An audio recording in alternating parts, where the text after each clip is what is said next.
Good evening. मैं Subhash sir. आज जब हम पिछला वीडियो अपना अपलोड किए थे जिसमें नागरिकता की विधियां का प्रकार किए थे कि भारत में नागरिकता किस तरह लेना है, तो हम बताए थे उसमें कि नागरिकता भारत में 5 प्रकार की विधि से लिया जाता है। ठीक है, हम सारा विधि के बारे में जिक्र किए थे। 5 विधि कौन है पूरा वीडियो हम अपलोड कर दिए थे।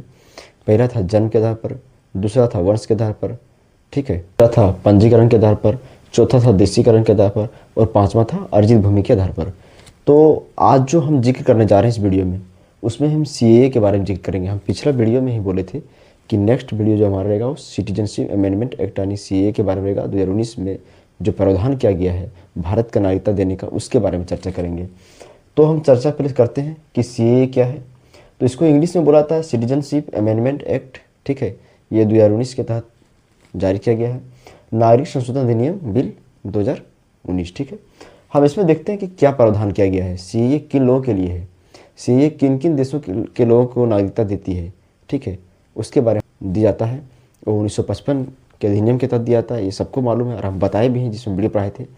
तो उसमें लिखा है कि 1955 का नागरिक कानून को संशोधित करके यह व्यवस्था की गई, यानी कि 1955 के नागरिकता संशोधन में एक संशोधन किया गया। उसमें ये जिक्र किया गया, ये व्यवस्था की गई कि 31 दिसंबर 2014 के पहले 3 देशों का जिक्र किया गया है, पाकिस्तान, अफगानिस्तान और बांग्लादेश से धार्मिक प्रताड़ना वाले अल्पसंख्यक हिंदू, बौद्ध, सिख, जैन, पारसी एवं ईसाई के को भारत की नागरिकता दी जाएगी। ठीक है, इसमें यह जिक्र किया गया है, ठीक है, कि जो 31 दिसंबर 2014 यहाँ पे लिखा हुआ है कि इसमें व्यवस्था की गई है कि 31 दिसंबर 2014 के पहले, यानी 31 दिसंबर 2014 के पहले वैसे लोग जो पाकिस्तान, बांग्लादेश और अफगानिस्तान, ये 3 देशों से जो लोग अल्पसंख्यक लोग भारत में आए होंगे, उनको सीएए के तहत भारत की नागरिकता दी जाएगी, ऐसा इसमें जिक्र किया गया। ठीक है, तो सवाल पूछेगा कि सीएए में कितने देशों का जिक्र किया गया है? 3 देशों, ठीक है, पाकिस्तान, अफगानिस्तान, बांग्लादेश। ठीक है,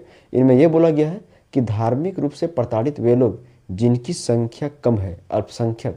अल्पसंख्यक मतलब होती है वैसी समुदाय जिसकी संख्या कम होती है, उसे हम अल्पसंख्यक बोलते हैं। और जिस समुदाय की संख्या औरों के समुदाय की अपेक्षा अधिक होती है उसे हम बहुसंख्यक बोलते हैं। तो इसमें अल्पसंख्यक की चर्चा की गई है। ठीक है, कि 3 देश पाकिस्तान, बांग्लादेश, अफगानिस्तान, ये तीनों देशों में से अल्पसंख्यक लोग जिसे धार्मिक रूप से प्रताड़ित किया गया है, और वे लोग 31 दिसंबर 2014, देखिए यहाँ पर जिक्र किया है कि पहले अगर भारत आए हैं तो उन लोगों को भारत की नागरिकता दी जाएगी।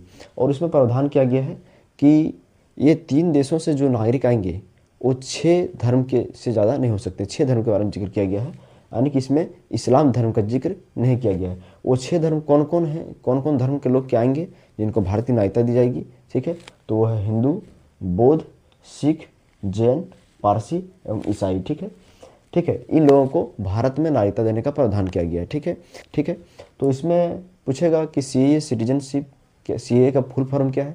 तो सिटीजनशिप अमेंडमेंट एक्ट, ठीक है, 2019, इसका नाम है नागरिकता संशोधन बिल 2019। इसमें लोगों को, जिन लोगों को लग रहा है कि इसके बाद भी जब समझ में नहीं आया, उसके लिए हम सरल उपाय लेकर आए हैं कि आपको सीएए को कैसे समझना है। पहले हम बात करते हैं कि उसकी पात्रता क्या था। तो पात्रता में साफ लिखा गया कि पाकिस्तान, अफगानिस्तान और बांग्लादेश से जो प्रताड़ित लोग थे, गैर मुस्लिम लोग, जो 6 गैर मुस्लिम समुदायों के लोग थे, जिसमें हिंदू, सिख, बौद्ध धर्म, जैन धर्म, पारसी और ईसाई धर्म वाले को क्या होगा, इसमें सीएए के तहत भारत में नागरिकता दी जाएगी। ये आपका पात्रता था। ठीक है, तब पूछेगा कि किन 3 देशों के नागरिकों को भारत में नागरिकता दी गई थी सीएए के तहत? तो 3 देश पाकिस्तान, बांग्लादेश, अफगानिस्तान। पूछेगा 3 देशों में किन 6 धर्मों को? तो 6 धर्म का जिक्र किया गया, इसमें हिंदू, सिख, बौद्ध, जैन, पारसी और ईसाई धर्म। बोलेगा इन लोगों को सीएए के तहत नागरिकता क्यों दी गई थी? तो इनकी संख्या बहुत कम थी और धार्मिक रूप से ये प्रताड़ित लोग थे। ठीक है, जिनकी संख्या, अल्पसंख्यक के बारे में जिक्र किया गया कि ये अल्पसंख्यक लोग थे जिन्हें धार्मिक रूप से प्रताड़ित किया गया था। ठीक है, अब इसका उद्देश्य क्या था? इसका उद्देश्य ये था कि धार्मिक उत्पीड़न कारण भागे लोग, यानी वैसे लोग जो पाकिस्तान, बांग्लादेश, अफगानिस्तान से धार्मिक उत्पीड़न से भागकर कहाँ पे आ गए थे, प्रवासी समझ जो लोग भारत आए थे, उसमें जिक्र किया गया है कि जो लोग ये तीनों देश से धार्मिक उत्पीड़न समझकर भारत आए थे, उन्हें प्रवासी मजदूर को ना समझकर भारत की नागरिकता देना है। ठीक है, दी जाएगी, ये उद्देश्य में था। बाहर रखेंगे तो किन लोगों को बाहर रखा गया था? में मुस्लिम समुदायों के साथ साथ श्रीलंकाई तमिलों को बाहर रखेंगे। इसमें वो श्रीलंकाई तमिल थे जो 1980 के दशक से श्रीलंका में रहे, उन लोग को भी बाहर रख दिया गया। ठीक है, तो पूछेगा कि श्रीलंकाई तमिलों को जो रखा गया बाहर वो कितने दशक के लोग थे। तो 1980 के दशक से जो भी लोग थे श्रीलंका में, जो तमिल रह रहे थे, उसे भारत से आने से मना कर दिया गया। ठीक है, तो विवाद और सरकार का रुख क्या था इसमें देखिए। ये विवाद क्या था, ये जब सीए बिल आया तो लोग को लगा, को ये बहुत लोग कहना था कि धर्म के विरुद्ध है।